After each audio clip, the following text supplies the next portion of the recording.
Hey, I'm smuggling myself in the back of a pickup truck. Oh. It's a tad bumpy, but you know, you make the best of it. Times are tough right now, and you gotta cut back on anything you can, especially fuel, just so you can afford airsoft. You know, you gotta keep your hobby going at all costs, so just cut back where you can. You know, also, you know, you cut back on your insurance by just, you know, sneaking around in the back of someone else's truck. Oh no, we just stopped. Oh shit. Like, share, and subscribe for more. Alright, so let's talk about the Bullgear hop-up unit that I just put in my M249. First, let me grab that off the shelf. Oh. That was one of the hooks that holds this thing on the wall. Oh, she's thick. Alright, so as you're aware, this is my M249 that I'm working on. She's got a waifu on her, and currently there is a Bullgear hop-up unit inside my M249. Now, that hop-up unit was not a simple drop-in for in this case. It was a little bit of a challenge. So let's go ahead and talk about what that problem was. I'm sorry, it's just difficult to film this angle with an LMG. They're just so big, bulky. But I'm gonna go ahead and lower this down. In there. There we go. Lower this down, and we will go ahead and separate our upper barrel. There we go.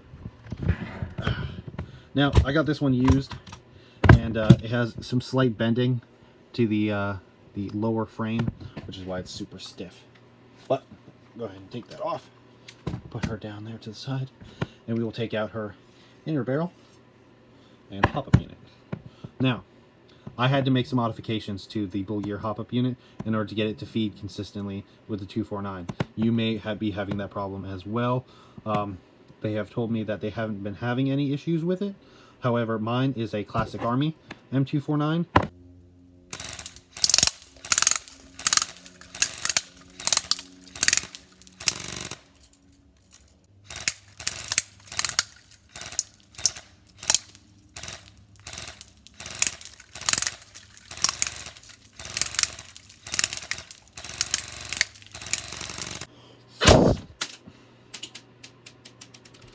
BBs fire out, and it doesn't take much air for this amazing hop-up unit to really get those BBs traveling. It is a locked-in, airtight system, even with the factory standard barrel. The hop-up rubber that I'm using in here is a Lilacs Prometheus hop-up rubber, that purple one, and then the nub is also a Prometheus nub.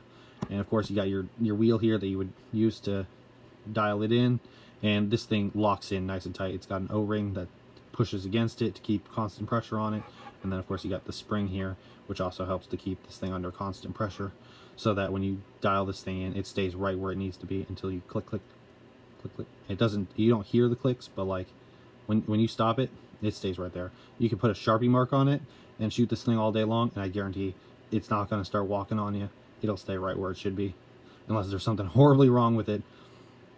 It shouldn't be recoiling, so if it is, you might want to check. You might have the wrong 249. But yeah, it locks in nice and tight, and like I said, once I modified that and opened it up a bit, it started feeding perfectly, no problems. It's not something that you're going to want to take apart and swap out the hop-up nub and rubber later on. You're going to want it to stay in there until it dries out. So I would go ahead and put a nice coating of lubricant on it. That way this thing lasts longer than anything else in your gun. I'm sure it actually will last longer than you, because it's built freaking rock solid. In fact, it was really difficult for me to get that thing opened up so that I could get them to feed. It is strong. It is strong aluminum that they're using for it. But I'm gonna go ahead and slap this back in, and we'll shoot this 249 together.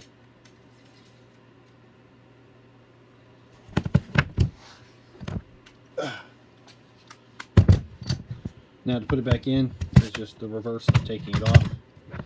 I'm going to go ahead and take the barrel, the hop up, put that in there. I'm going to go ahead and line this up, go ahead and slide that in there.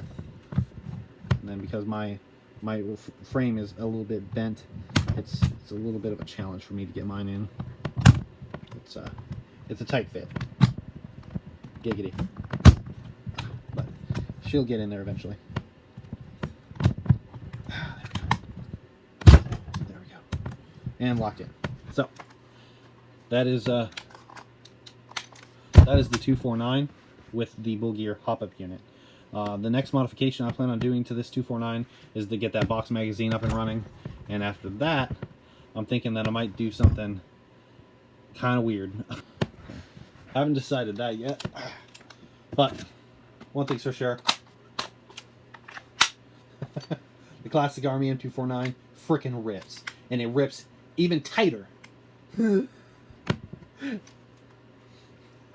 the classic Army M249 freaking rips, and it rips even better with a Bullgear hop-up unit. I'll see you next time on Warzone Workshop. Alright, baby. Put you back up there.